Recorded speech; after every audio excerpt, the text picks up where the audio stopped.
বিষ্ণুবী তাহাজ্জুদে কেঁদে দোয়া করলেন, আল্লাহ হয় আবু জাহেল রে দিবা নাইলে ওমর রে দিবা। ওই দোয়া ওমরে ফারুকের হৃদয়ে ছোঁয়া লেগেছে। এরপর হাক্কা, সূরাতুল হাক্কা দিয়ে দিলে এক ধাক্কা। এই ধাক্কা খেয়ে উথাল পাথাল হৃদয়ের মধ্যে, হায় রে এ কি বাণী, এ কেমন কথা, কে মুহাম্মদ? তারপরও শয়তানের ওয়াসওয়াসা আছে না নাই? আল্লাহ বলে যতই ওয়াসওয়াসা ওমরকে দেয়া হোক, আমি ওমরে ফারুককে এই মুসলিম উম্মতের সেনাপতি বানিয়ে ছাড়বো, আমি সেনাপতি বানাবো। এবার 3 নাম্বার ডোজ। ডাক্তারের কাছে গেলে প্রথমে দেখবেন সিম্পল ডোজ দেয়, নরমাল ওষুধ, এটাতে কাজ না হলে ডোজ বাড়ায়, একেবারে কাজ না হলে অ্যান্টিবায়োটিক মারে, আছে না নাই?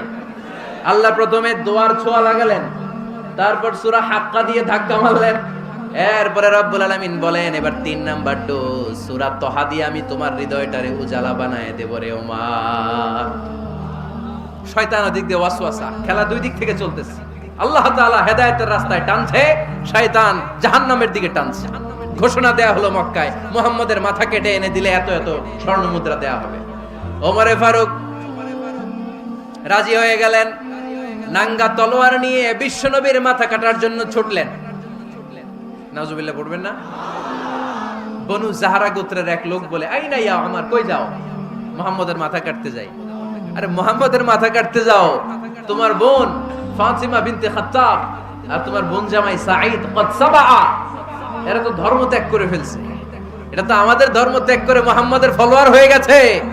আগে ওমর ঘর সামলাও, পরে মুহাম্মদের মাথা কাটতেছে। ওমরে ফারুক অবাক হয়ে গেলেন, তলোয়ার নিয়ে বিশ্বনবীর দিকে না যে নিজের বাড়ির দিকে চলে গেলেন। বিশ্বনবীর আপন বোন ফাতিমা বিনতে খাত্তাব, বোন জামাই সাঈদ আর খাব্বাব রাদিয়াল্লাহু তাআলা আনহু, তিনজন মিলে সূরা তহা তেলাওয়াত করছিলেন। পড়েন সুবহানাল্লাহ। মক্কায় লুকিয়ে লুকিয়ে দাওয়াত হতো।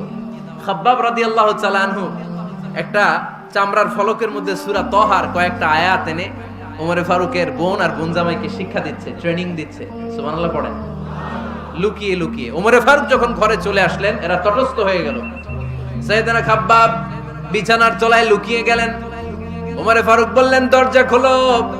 ফাতিমা বিনতে খাত্তাব দরজা খোলার পরে নির্মম ভাবে সাইয়েদনা ওমর রাদিয়াল্লাহু তাআলা আনহু বোনের গায়ে আঘাত শুরু করে দিল। বোন জামাইকে আহত করতে শুরু করলো আর বলতে শুরু করলো, তোরা পাগল হলি কেন? কি আছে ওই মুহাম্মাদের মধ্যে? কি জাদু নিয়ে এসেছে? সে যাই বলে লোকজন পাগল হয়ে যায়, সবাই তার উপর কালিমা পড়ে ঈমান এনে ফেলে। কি এমন জিনিস তোদের কাছে আছে যেটা দেখে মুহাম্মদকে তোরা ভালোবাসলি? কি আছে? কি পড়তেছিলি আমারে দেখা। ফাতেমা বলে, ইন্নাকা রিজসুন লা ইয়ামাসসুহু ইল্লাল মুতাহহারুন। ও আমার ভাই ওমর, তুমি না পাক। তুমি কি? লা ইয়ামাসসুহু ইল্লাল মুতাহহারুন, পবিত্রতা অর্জন না করে এই কোরআন ধরা যায় না। সুবহানাল্লাহ পড়েন। ওমরে ফারুক গোসল করে আসলেন, কারণ ধাক্কা তো আগে কয়েকটা খাইছে। কথা বুঝেন নাই বোধহয়? প্রথমে দোয়ার ধাক্কা, পরে কোন সূরা দিয়ে ধাক্কা? হাক্কা দিয়ে ধাক্কা। 3 নম্বরে এখন আরেকটা ধাক্কা খাবে। গোসল করে আসলেন। ফাতিমা বিনতে খাত্তাব বললেন, গোসল যখন করে এসেছেন, এই নেন। ওমরে ফারুক এবার চামড়ার কাপড়ের মধ্যে সূরা তহার প্রথম আয়াতের দিকে নজর করলেন। নজর করেই কোরআনের প্রেমে পড়ে গেলেন। পড়েন সুবহানাল্লাহ। ওমর ফারুক পড়তে আরম্ভ করলেন, তহা মা আনজালনা আলাইকাল কুরআনা লিতাশকা ইল্লা তাযকিরাতাল লিমান ইয়াখশা তানজিলাম মিম্মান খালাকাল আরদা ওয়াস সামাওয়াতিল উলা। সুবহানাল্লাহ পড়েন। উনি পড়তে আরম্ভ করলেন, তহা মা আনজালনা আলাইকাল কুরআনা লিতাশকা, এই কোরআনকে আমি তোমাদের হতভাগ্য জাতি হিসেবে দুনিয়ায় থাকার জন্য পাঠাই নাই। এটা রব্বুল আলামিনের পক্ষ থেকে এসেছে। যারা রবকে ভয় করে তাদের জন্য আছে উপদেশ। যিনি আকাশ বানিয়েছেন, জমিন বানিয়েছেন, ওই আল্লাহ তাআলা নিজেই এই কোরআন পাঠিয়েছে। আওয়াজ করে পড়তে হবে, আল্লাহু আকবার। উনি খুব ভালো আরবি জানতেন। সূরা তহা পড়ার পরে আর ধৈর্য ধারণ করতে পারে না। ওমর ফারুক ছোট্ট বাচ্চার মতো কান্না শুরু করে দিলেন। আল্লাহু আকবার। সূরা তহাটা হাতে নিয়ে, তলোয়ারটা হাতে নিয়ে বিশ্বনবীর দিকে ছুটতে আরম্ভ করলেন। আইনা মুহাম্মদ, কোথায় মুহাম্মদ? তোমরা আমাকে মুহাম্মাদের কাছে নিয়ে চলো। বিশ্বনবী তখন সাফা পাহাড়ের পাদদেশে দারুল আরকাম ইবনে আলকামের ঘরে লুকিয়ে লুকিয়ে কোরআনের দাওয়াত দিতেন। ওমরে ফারুককে পাগলের মতো ছুটে আসতে দেখে বিশ্বনবীর চাচা হামজা ইবনে আব্দুল মুত্তালিব বলল, নবী আপনি পালান, ওই যে খাত্তাবের বেটা ওমর আপনাকে অপমান করার জন্য, আক্রমণ করার জন্য তেড়ে এসেছে। সাহাবীরা বললেন, নবী আপনি পালিয়ে যান, আমরা সামাল দেব। বিশ্বনবী বললেন, না আমি পালাবো না, বরং তোমরা সরে যাও। ওমর ইবনে আল খাত্তাবকে আমার দরবার পর্যন্ত আসতে দাও। আমার তো মনে হচ্ছে ওই যে তাহাজ্জুদের নামাজ শেষে চোখের পানি ছেড়ে যে আমি আল্লাহর কাছে দোয়া করেছি, আজকে আমার ওই দোয়াটা কবুল হতে শুরু করেছে। আমার তো মনে হচ্ছে আমার দোয়া কবুল হবে, আসতে দাও। ওমর ফারুক এসে বললেন, আশহাদু আল্লা ইলাহা ইল্লাল্লাহ ওয়া আশহাদু আন্না মুহাম্মাদান আবদুহু ওয়া রাসূলুহু। আমি সাক্ষ্য দিলাম আল্লাহ ছাড়া কোনো ইলাহা নাই, নিশ্চয় আপনি আল্লাহর প্রেরিত বান্দা এবং রাসূল। পড়েন সুবহানাল্লাহ। ওমর ফারুক যখন কালিমা শাহাদা পড়ে মুসলমান হয়ে বিশ্বনবীর হাতে হাত রাখলেন, মুসলিম সাহাবীদের মধ্যে খুশি আর আনন্দের বন্যা বয়ে গেল। মুসলিম হাতে গোনা সাহাবারা আল্লাহর প্রশংসা করলেন। বিশ্বনবী সাইয়েদনা ওমর ফারুককে জড়িয়ে ধরলেন। ওমর ফারুক এবার বিশ্বনবীরে বললেন, নবী গো, আলাসনা আলাল হক, আমরা কি সত্যের উপরে আছি নাকি আমরা ভুলের উপরে আছি? বিশ্বনবী বললেন, বালা নাহনু আলাল হক, আমরাই সত্যের উপরে আছি। সুবহানাল্লাহ পড়েন। আলাসনা আলাল হক, নবী আমরা কি সত্যের উপরে নাই? হ্যাঁ অবশ্যই ওমর, তুমি সত্যের উপরে আছো। ওমর ফারুক বললেন, তাহলে ফাফিমাল ইখতিফা, তাহলে লুকায় লুকায় আর দাওয়াত দেব কেন? আমি তো কালিমা পড়ে ফেলছি, আসেন আমার সাথে বের হই। ফাফিমাল ইখতিফা, আর লুকায় লুকায় কেন? আসেন আমরা বাইরে বের হই। বিশ্বনবী বললেন, ওমর এটা মাক্কি জীবন, এখানে আমরা একটু গোপনে গোপনে দাওয়াত দিতে চাই। ওমরে ফারুক বলে, না, আমার দায়িত্ব, আমি একটা মিছিল দিতে চাই নবী। আল্লাহর নামের তাকবীর দিতে দিতে দারুল আরকাম থেকে শুরু করে মসজিদুল হারাম পর্যন্ত একটা মিছিল দিয়ে আমি মক্কা কাঁপাইয়া দেব। অনুমতি দেন। বিশ্বনবী দিতে চায় না। ওমর ফারুক অনেক বুঝানোর পরে স্বল্প পরিসরের একটা অনুমোদন পাওয়া গেল বিশ্বনবী সাল্লাল্লাহু আলাইহি ওয়াসাল্লামের কাছ থেকে। কিন্তু মিছিল যে দিবে, মিছিলের জন্য লোকের দরকার আছে না নাই? এখানে লোক নাই, আমি একাই মিছিল দিতেছি। এটা জমবে, মিছিল জমবে। খুঁজে উনি 11 জন মুসলিম সাহাবা পেলেন। কয়জন? ওমরে ফারুক বললেন, 11 জনই সই। এই 11 জন নিয়ে আমি আল্লাহর নামের তাকবীর দিব। 2 লাইন করলেন। কয় লাইন? 2 লাইন। পেছনে 6 জন, আর এই লাইনের নেতা বানালেন বিশ্বনবীর চাচা হামজাকে রাদিয়াল্লাহু তাআলা আনহু। আর সামনে 5 জন, তার আগে দাঁড়ালেন উনি নিজেই। তাহলে 6 6 12। বললেন এই 2 লাইনই আমরা তাকবীর দিতে দিতে, বেশি না, এই দারুল আরকামের ঘর থেকে, আপনারা জানেন যে সাফা মারওয়া এখন যে সাই হয়, এই সাফার পাদদেশে ছিল দারুল আরকামের ঘর। উনি বললেন এখান থেকে ওই যে কাবার গিলাফ দেখা যায়, কাবার গিলাফ পর্যন্ত আমরা এই তাকবীর নিয়ে ওখানে যাব। সুবহানাল্লাহ পড়বেন না? ওখানে উনি দাঁড়িয়ে ছোট্ট একটা ভাষণ দিয়েছিলেন। উনি বলেছিলেন, মান আরাদা আন তাসকুলা উম্মু ওয়া ইয়াতামা ওয়ালাদু ওয়া তারমিলা যাওজাতুহু ফালিয়াসুদ্দানি। খেয়াল করে শুনেন, কান দুইটা খরগোশের কানের মতো খাড়া করেন। উনি এক বাক্যের একটা ভাষণ দিলেন। ভাষণ দিতে জানলে বড় ভাষণ দেয়া লাগে না। এক বাক্যের ভাষণ দিয়ে গোটা বিশ্বকে ঝাঁকুনি মারা যায়। চিল্লায় বলো ঠিক কিনা? ওমরে ফারুক এক বাক্যের একটা ছোট্ট ভাষণ দিলেন। মান আরাদা আন তাসকুলা উম্মু, কে আছো মায়ের এই মক্কায়, কে আছো মায়ের বুক খালি করতে চাও? ইয়াতামা ওয়ালাদু, কে আছো বাচ্চাগুলারে, নিজের সন্তানগুলোরে ইয়াতিম বানাতে চাও? কে আছো তারমিলা যাওজাতুহু, নিজের স্ত্রীকে বিধবা বানাতে চাও? ফালিয়া সুদ্দানি, বুকের পাটা থাকলে আমি ওমর রে থামাও। ফালিয়া সুদ্দানি, দেখি মক্কায় কার এত বড় বুকের পাটা। কে আছো মায়ের বুক খালি করতে চাও, সন্তান রে এতিম বানাতে চাও, স্ত্রীকে বিধবা বানাতে চাও? ফালিয়া সুদ্দানি, পারলে আমারে ঠেকাও। এই বলে উনি আল্লাহু আকবার, আল্লাহু আকবার, আল্লাহু আকবার বলে স্লোগান শুরু করে দিলেন। এক এক স্লোগানে মক্কার মরুজমিন থারথার করে কাঁপতে আরম্ভ করলো। এই মিছিল মক্কার কেউ দেয় না। মিছিলের আওয়াজ শুনে আবু জাহেল বাইরিস, উতবা বাইরিস, শাইবা, ওয়ালিদ ইবনে মুগিরা সব বের হইছে। কি রে, আমার এলাকায় এত বড় স্লোগান, কার এত সাহস? বের হয়ে দেখে মিছিলের সামনে ওমর। ওমর রে দেখে দিছে এক দৌড়। কারণ ওমরে ফারুককে থামানোর মতো বাপের বেটা মক্কায় দ্বিতীয়টা কেউ ছিল না। আওয়াজ করে বলেন ঠিক কিনা? ওমরে ফারুক আল্লাহু আকবার বলে স্লোগান দিতে দিতে মসজিদুল হারামের ভেতরে ঢুকে গেল। কাবার গিলাফ ধরার পরে সেদিন মিছিল থেমেছে। ওই আল্লাহর নামের স্লোগান সেদিন কেউ থামাতে পারে নাই, কিয়ামত পর্যন্ত কেউ থামাতে পারবে না। চিল্লায় বলো ঠিক কিনা?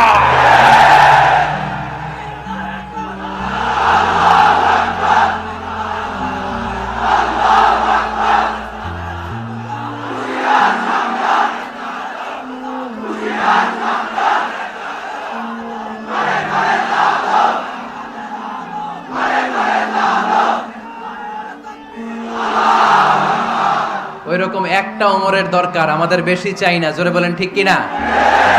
দাও খোদা দাও আমায় আবার ওমর দারাজ দিল, দাও খোদা দাও আমায় আবার ওমর দারাজ দিল, দাও আলীর মতো বীর সেনানি, আলীর মতো বীর সেনানি জাগাতে নিখিল,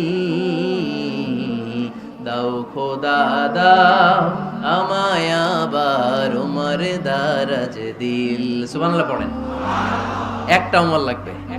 চিল্লায় বলেন কয়টা? ওই ওমরের অপেক্ষায় বাংলাদেশ সহ গোটা মুসলিম উম্মাহ, ঠিক কি না? একটা ওমরই যথেষ্ট। আমাদের সেন্ট্রাল লিডারশিপ নাই তো, আমাদেরকে এদিকে লাথি মারলে আমরা ওইদিকে যাই, ওদিক থেকে গুতা মারলে আমরা এদিকে যাই। আমাদের রিপ্রেজেন্টেটিভ, আমাদের প্রতিনিধিত্ব করার মতো কোনো কেন্দ্রীয় লিডারশিপ নেতৃবৃন্দ গোটা বিশ্বে নাই, ঠিক কি না? আমরা সেই ওমরে ফারুকের অপেক্ষায়, আমরা সেই ইমাম আল মাহদির অপেক্ষায়। এই ওমরে ফারুক আমাদের মডেল, ঠিক কি না? থার্ড ইন পজিশন এই পুরা উম্মতের মধ্যে ওনার পজিশন নাম্বার 3। 1 নাম্বার পজিশন বিশ্বনবীর, কার? 2 নাম্বার পজিশন কার? আবু বকর। 3 নাম্বার পজিশন কার? ওমরে ফারুকের। বিশ্বনবী বলতেন লা নবিয়্যা বা'দি, লা নবিয়্যা বা'দি, আমার পরে কোনো নবী নাই। ওয়ালা রাসূলা, আমার পরে কোনো রাসূলও নাই। আমার নবীর পরে আর কোনো নবী আছে? আমার নবীর পরে আর কোনো রাসূল আছে? এই যে কাদিয়ানি যে একটা সম্প্রদায় আছে, এরা কি মুসলিম নাকি অমুসলিম? মুসলিম সম্প্রদায়ের সাথে এদের কোনো সম্পর্ক নাই। চিল্লা বলেন ঠিক কি না? এরা যদি মুসলমান হতে চায়, আমার নবী দ্য লাস্ট মেসেঞ্জার বিশ্ব নবীকে খাতামুন নবী হিসেবে সংবাদ সম্মেলন করে গোটা বিশ্বকে জানাই দিতে হবে, তারপরে তাদেরকে আমরা মুসলিম হিসেবে স্বীকৃতি দিব। চিল্লা বলেন ঠিক কি না? তা না হলে তারা কোন ধর্মের এটাকে জানাই দিতে হবে। No inferiority complex, no identity crisis. Identity ক্রাইসিসে থাকা যাবে না। আপনারা কোন ধর্মের এটা জানায় দেন। আপনারা বিশ্ব নবীরও শেষ নবী মানবেন না, আবার মুসলিম বলেও নিজেদেরকে ট্যাগ লাগাতে চাইবেন। সাধারণ মুসলমানরা এটা এই ধোঁকাবাজি মানে না। চিল্লায় বলেন ঠিক কি না? আমার নবীর পরে কোনো নবী নাই, আমার রাসূলের পরে কোনো রাসূল নাই, ঠিক কি না? আল্লাহর হাবিব বলতেন লাউ কানা বা'দি নাবিয়্যুন লাকানা উমর, তবে আমার পরে যদি নবী হওয়ার যোগ্যতা কারো থাকে, আমার ওমরের ওই যোগ্যতা আছে। সুবহানাল্লাহ পড়েন। প্রভু তুমি বলেছো রাসূল দেবে না, বলনি দেবে না ওমর, বলনি দেবে না হামজা তারি, খালিদ বিজয় সমর। প্রভু তুমি বলেছো রাসূল দেবে না, বলনি দেবে না ওমর, বলনি দেবে না হামজা তারি, খালিদ বিজয় সমর। প্রভু তুমি বলেছো রাসূল দেবে না। সুবহানাল্লাহ পড়েন। এজন্য আমরা একটা ওমর চাই। কয়টা? বেশি লাগবে? নেতার মতো নেতা কয়টা লাগে? জোরে বলেন কয়টা? Enough, that's enough. Omar Farooq our super hero. ওনার সাথে বিশ্বনবী সাল্লাল্লাহু আলাইহি ওয়াসাল্লামের মুসাহারার সম্পর্ক ছিল। ওমরে ফারুক যে বিশ্বনবীর শ্বশুর, এটা অনেকে জানেই না। ওমরে ফারুক রাদিয়াল্লাহু তাআলা আনহু বিশ্বনবীর শ্বশুর ছিলেন। এটা আজকে নতুন শুনছেন। কে কে হাত তোলেন? দেখছেন হুজুর? সঠিক বলছি না আমি? অনেকে আমরা জানি না। মাশাআল্লাহ, জানতে লজ্জা নাই, শিখতে লজ্জা নাই। লজ্জা হচ্ছে অজ্ঞতায় আর মূর্খতায়, ঠিক কি না? আমরা শিখতে রাজি আছি। যে কথা বলে আমরা তার ছাত্র। আমার আগে হুজুর কথা বলতেছিলেন, আমরা ছিলাম ছাত্র। এখন আমি কথা বলতেছি, এখন আমরা সবাই হয়ে গেছি ছাত্র, ঠিক কিনা? যিনি বলেন তিনি শিক্ষক, বাকিরা আমরা ছাত্র, ঠিক কিনা? চার খলিফার দুই খলিফা, ইসলামের চার খলিফার দুই খলিফা বিশ্বনবীর মেয়ের জামাই, আর বাকি দুই খলিফা বিশ্বনবীর শ্বশুর। সুবহানাল্লাহ পড়েন। সাইয়েদনা আলী রাদিয়াল্লাহু তাআলা আনহু, সাইয়েদনা উসমান যুন-নূরাইন বিশ্বনবীর মেয়ের জামাই। উসমান রাদিয়াল্লাহু তাআলা আনহুর কাছে বিশ্বনবী দুই মেয়েকে বিয়ে দিয়েছিলেন, একজন মারা যাওয়ার পরে আরেকজন। বিশ্বনবী বলেছেন এরপরে আরেকটা থাকলে ওইটারও বিয়ে দিতাম। সুবহানাল্লাহ পড়বেন না? দুইজন ছিল মেয়ের জামাই আর দুইজন ছিল শ্বশুর। সাইয়েদনা আবু বকর শ্বশুর, বিশ্বনবীর স্ত্রী আম্মাজান আয়েশা রাদিয়াল্লাহু তাআলা আনহার বাবা। বিশ্বনবীর স্ত্রী আম্মাজান হাফসা রাদিয়াল্লাহু তাআলা আনহার বাবা ছিল সাইয়েদনা ওমর ফারুক। চিল্লায়ে পড়েন আল্লাহু আকবার। জানো তো না পজিশন না, সাইয়্যিদু কুহুলিল জান্নাহ, জান্নাতে যত নারীরা যাবে নারীদের সর্দারিনী হবে সাইয়্যিদাতুনা ফাতেমা রাদিয়াল্লাহু তাআলা আনহা। এই ফরিদপুরের যত ইয়াং স্টারেরা তোমরা যারা জান্নাতে যাবে তোমাদের লিডার হবে সাইয়েদনা হাসান আর হুসাইন রাদিয়াল্লাহু তাআলা আনহুমা। আর বয়স্ক মুরব্বীরা যারা জান্নাতে ঢুকবেন আপনাদের লিডার হবে সাইয়েদনা আবু বকর আর সাইয়েদনা ওমর ফারুক রাদিয়াল্লাহু তাআলা। সুবহানাল্লাহ পড়তে পারলেন না? ওমর ফারুক এটা সাধারণ কোনো ক্যারেক্টারিস্টিক্স নয়, ওনাকে আল্লাহ তাআলা নলেজও দিয়েছেন আবার দিনদারিও দিয়েছেন। আমার দিনী ভাইয়েরা খেয়াল রাখবেন, কোন আলেমের মধ্যে বা কোন নেতার মধ্যে যদি এই দুইটার সমন্বয় আপনি পান, যে তার জ্ঞানও আছে আবার দিনদারিও আছে, he belongs the knowledge and he belongs the তাকওয়া, সে গোটা বিশ্বকে জয় করে ফেলবে, ঠিক কি না? যার মধ্যে জ্ঞান আছে, যার মধ্যে তাকওয়া আছে, তারে কেউ থামায় রাখতে পারে? ওমরে ফারুককে এই দুই নেয়ামত দিয়ে ধন্য করেছে কে? সহিহ বুখারীর বর্ণনা, বিশ্বনবী সাহাবীদের সামনে একটা স্বপ্নের কথা বলছেন। বিশ্বনবী বললেন আমি স্বপ্নে দেখলাম আমার আঙ্গুলের ফাঁকা থেকে দুধ বের হচ্ছে, আমি তৃপ্তি সহকারে দুধ খেলাম, খাওয়ার পরে দেখলাম আঙ্গুলের মধ্যে একটু দুধ লেগে আছে, আমার আঙ্গুলে অতিরিক্ত লেগে থাকা দুধটা আমি ওমরে ফারুকের মুখের মধ্যে লাগিয়ে দিলাম। সাহাবারা বললেন ইয়া রাসূলুল্লাহ ইয়া হাবিবাল্লাহ মাযা আওয়ালতা বিহি, এই স্বপ্নের আপনি কি ব্যাখ্যা করলেন, আমরা তো বুঝলাম না। বিশ্বনবী বললেন আওয়ালতু বিহি আল ইলম, আমি এই দুধ দিয়ে জ্ঞানের ব্যাখ্যা করেছি, কারণ ওমরকে আল্লাহ যেই জ্ঞান দিয়েছে গোটা বিশ্বের কাউকে এত জ্ঞান দেয় না।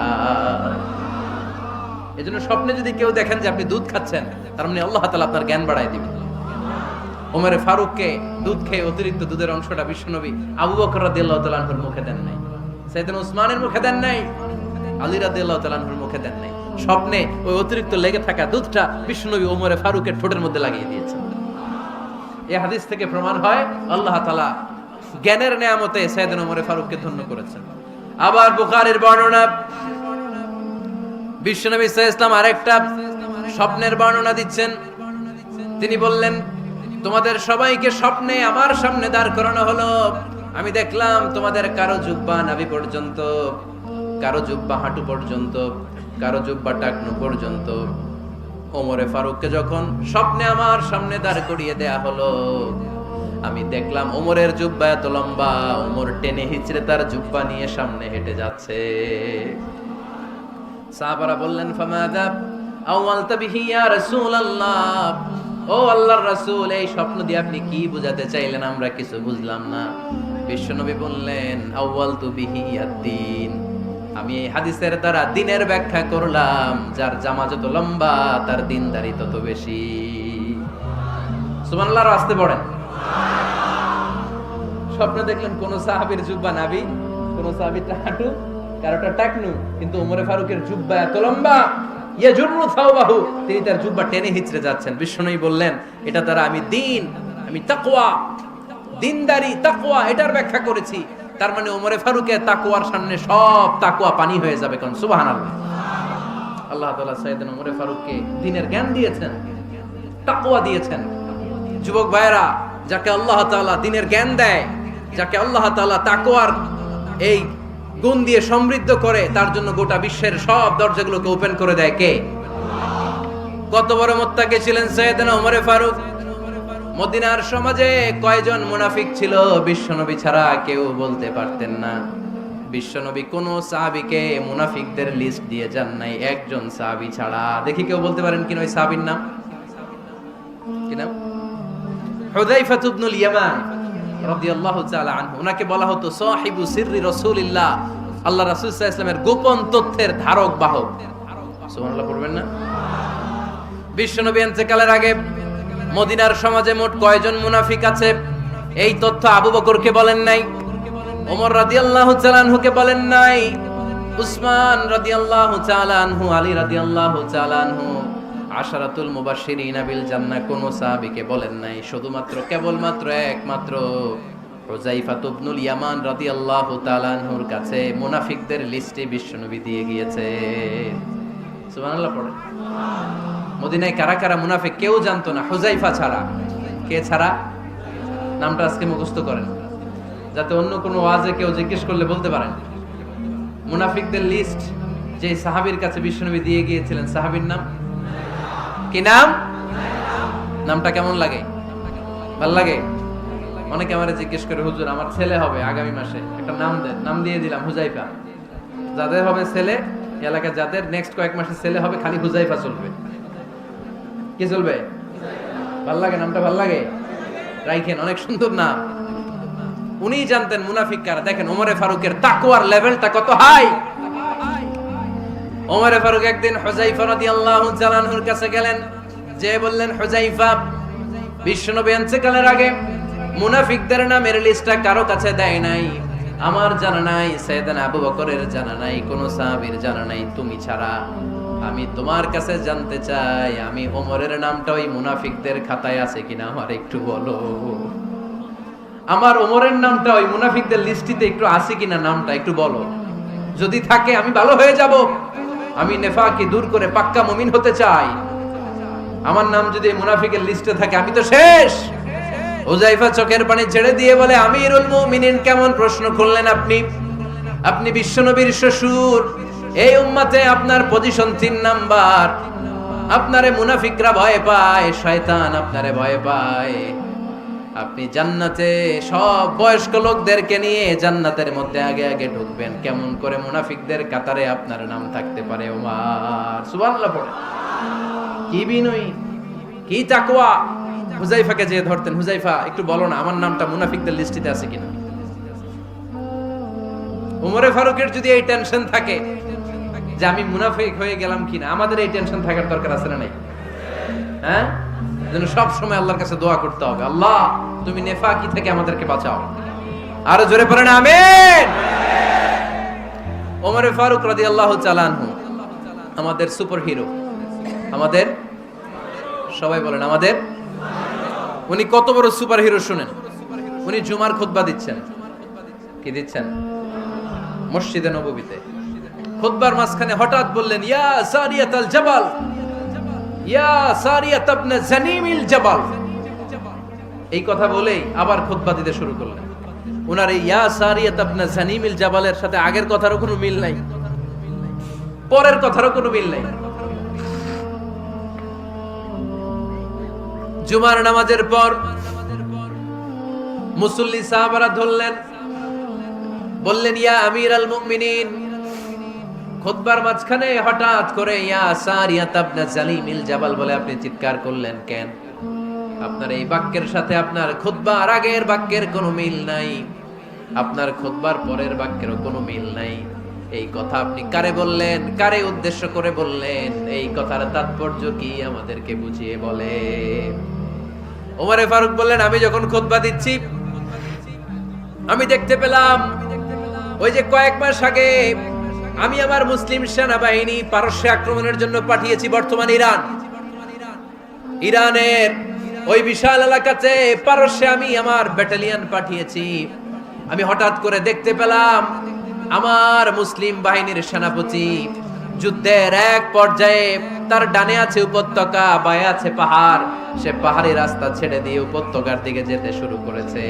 আমি দেখতে পেলাম আমার মুসলিম বাহিনী যদি উপত্যকার দিকে ছুটে বেড়ায়, কাফির মুশরিকরা আমার মুসলিম বাহিনীকে কচুকাটা করে ফেলবে। তাই আমি এখান থেকে তাদেরকে কমান্ড দিয়ে বলেছি, ইয়া সারিয়াতাল জাবাল, ও উপত্যকার দিকে নয়, পাহাড়ের দিকে যাও, তাহলেই তোমাদের বিজয় নিশ্চিত হয়ে যাবে।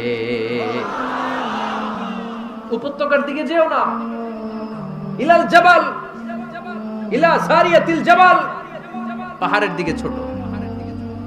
সাহাবারা অবাক, ঘটনা কি? উনি বসে আছেন মদিনায় মসজিদে নববীর মিম্বারে দাঁড়িয়ে, উনি যদি ইয়া সারিয়াতাল জাবাল বলে, এটা কি ইরানে যাবে নাকি? ও মিয়া, তখনকার সময়ে বর্তমানের মতো মোবাইল ছিল নাকি, ইন্টারনেট ছিল নাকি, কিছু ছিল? খালি মুখে আমি যদি বলি ইয়া সারিয়াতাল জাবাল, এটা ইরানে যাবে, ইন্ডিয়ায় যাবে, ঢাকায় তো যাবে না, ফরিদপুর শহরেই তো বসবে না, ঠিক কিনা? কিন্তু এটা আমিরুল মুমিনিন, বিশ্বাসী সাহাবারা বিশ্বাস করে নিল। কিছু মুনাফিক ছিল, এরা কয় না, ঝামেলাস, এটা তো সম্ভব না। এক কাজ করি, এই সেনাপতি যখন বিজয়ী বেশে মদিনায় ফিরে আসবে, আর আমরা ধরব। এরা দিন গুনতে লাগলো, এই সেনাপতি মুসলিম বাহিনী নিয়ে পারস্য জয় করে কবে ফিরে আসবে। এই মুনাফিকের দলগুলো কখনো সেনাবাহিনীকে অভ্যর্থনা জানাতে যেত না, কিন্তু এইবার সবার আগে মদিনার উপকণ্ঠে যে সেনাপতিদেরকে অভ্যর্থনা জানানোর জন্য ফুল নিয়ে রেডি, ফুল নিয়ে দাঁড়ায়। সেনাপতি ঢুকার সাথে সাথে ধরছে, এই সেনাপতি কোত্থেকে আসছে? কয় পারস্য জয় করে আসছি। কয় এমন এমন দিন, জুমার দিন দুপুর বেলা যুদ্ধের মাঝখানে আমিরুল মুমিনিনের কণ্ঠের কোন কথাবার্তা শুনছো নাকি? সেনাপতি অবাক, কয় তোমরা জানলা কেমনে? শুনছি তো। সুবহানাল্লাহ পড়বেন না? আমরা যুদ্ধে একটা ভয়ঙ্কর অবস্থার মধ্যে ছিলাম, পেছন থেকে শত্রুরা আমাদেরকে আক্রমণ করতে শুরু করে দিল। ডানে যাব না বায়ে যাব, সামনে যাব নাকি পেছনে যাব, রাস্তা খুঁজে পাচ্ছি না। ডান দিকে ছিল আমাদের উপত্যকার রাস্তা, বাঁ দিকে ছিল পাহাড়ি পথ। আমরা সোজা পথ হবে মনে করে উপত্যকার দিকে ছুটতে আরম্ভ করলাম। হঠাৎ করে আমিরুল মুমিনিনের কণ্ঠ বজ্র কণ্ঠে আমার কানের মধ্যে ভেসে আসলো। আমার মনে হলো আমিরুল মুমিনিন কেমন যেন আমাকে কমান্ড দিচ্ছেন আর বলছেন, ইয়া সারিয়াতাল জাবাল, ডান দিকে উপত্যকার পথে নয়, তাড়াতাড়ি পাহাড়ের দিকে সৈন্যবাহিনী নিয়ে উঠে যা। পাহাড়ের দিকে, ডানে না। This is wrong track and this is the right track. ওই দিন যদি ওমরে ফারুকের ওই গাইডলাইন, আমিরুল মুমিনিনের কমান্ড যদি আমি না শুনতাম, আজকে বিজয়ের বেশে ফিরতেও পারতাম না, আমাদের চেহারাও তোমরা দেখতে পেতে না। ওমরে ফারুকের ওই কমান্ড, ওই গাইডলাইন অদৃশ্য থেকে শোনার কারণে এই পারস্যের মধ্যে আমাদেরকে সেই যুদ্ধে বিজয় দান করেছে কে? দিস ইজ ওমরে ফারুক, দিস ইজ ওমরে ফারুক। বিশ্বনবী বলছেন, ওমর মা লাকিয়াকা শাইতানু সালিকান ফাজ্জান ইল্লা সালাকা ফাজ্জান গায়রা ফাজ্জিক। ওমর, শয়তান ইবলিস যদি তোমারে কোনো রাস্তা দিয়ে হাঁটতে দেখে, শয়তান ওই রাস্তা রেখে দিয়ে অন্য রাস্তা দিয়ে হাঁটে। সুবহানাল্লাহ বাড়িতে যায় বললেন। কে বলতেছে? বিশ্বনবী। কার ব্যাপারে? ওমরে ফারুকের ব্যাপারে। শয়তান যদি দেখে যে ওমরে ফারুক এই রাস্তা দিয়ে হাঁটতেছে, শয়তান ওই রাস্তা রেখে দিয়ে অন্য রাস্তা দিয়ে হাঁটে। সুবহানাল্লাহ পড়েন। রাত্রিবেলা আমরা আমাদের বাচ্চা ছেলে মেয়েদেরকে যখন খাওয়াই, বাচ্চারা খেতে চায় না, এরকম হয় আপনাদের ফরিদপুর এলাকায়? হ্যাঁ, এই এলাকায় হয় নাকি? খেতে চায় না বাচ্চারা, এই চকলেট দেখায়া, এই মিনা কার্টুন দেখায়া, এইটা সেইটা, এগুলো সেগুলো বলে, গল্প টল্প বলে ভুলায়া খাওয়ানো লাগে, তাই না? তারপরও খায় না। আমারও ছোট মেয়ে আছে, খেতে চায় না, এইটা সেইটা এমনি সেমনে খাওয়ানো লাগে। তো শেষে না পেরে মা বাবা বলতে বাধ্য হয়, ওই যে ভূত আসতেছে, ভূত, তাড়াতাড়ি তাড়াতাড়ি খাও, নাহলে যে ভূত ধরবে তোমারে। ওই যে বাঘ আসতেছে, বাঘ, তাড়াতাড়ি খাইলে নাহলে বাঘে কামড়াবে। বলি না আমরা? আপনারা কি বলেন? ভূত। আর কি বলেন? হ্যাঁ হ্যাঁ, আচ্ছা, এক এক জায়গায় এক একটা আমরা বলি, ভূত আসবে, বাঘ খাবে, ভাল্লুক খাবে, তাড়াতাড়ি খাও। মদিনাতে যখন ওমরে ফারুক আমিরুল মুমিনিন, মদিনার মায়েরাও বাচ্চাদেরকে খাওয়াতে পারতো না, ছোট্ট মেয়েদেরকে খাওয়াতে পারতো না, খাওয়া নিয়ে যন্ত্রণা করতো। বাচ্চারা যখন মদিনায় খেতে চাইতো না রাত্রি বেলায়, মদিনার মায়েরা বলতো, তাড়াতাড়ি খাও, হা হুয়া ইয়াতি উমর, হা হুয়া ইয়াতি উমর, তাড়াতাড়ি খা, নাইলে ওই যে ওমর আসতেছে, Omar. This is our super hero সাইয়েদনা ওমর ফারুক রাদিয়াল্লাহু তাআলা। শুধু শয়তানি ভয় পেত না, মুনাফিকরাও ভয় পেত, জমের মতো ভয়। শুধু তাই না, আমাদের আম্মাজান বিষ্ণু ইসা ইসলামের স্ত্রীরাও ওমর ফারুককে ভয় পেতেন। সুবহানাল্লাহ কইবেন না?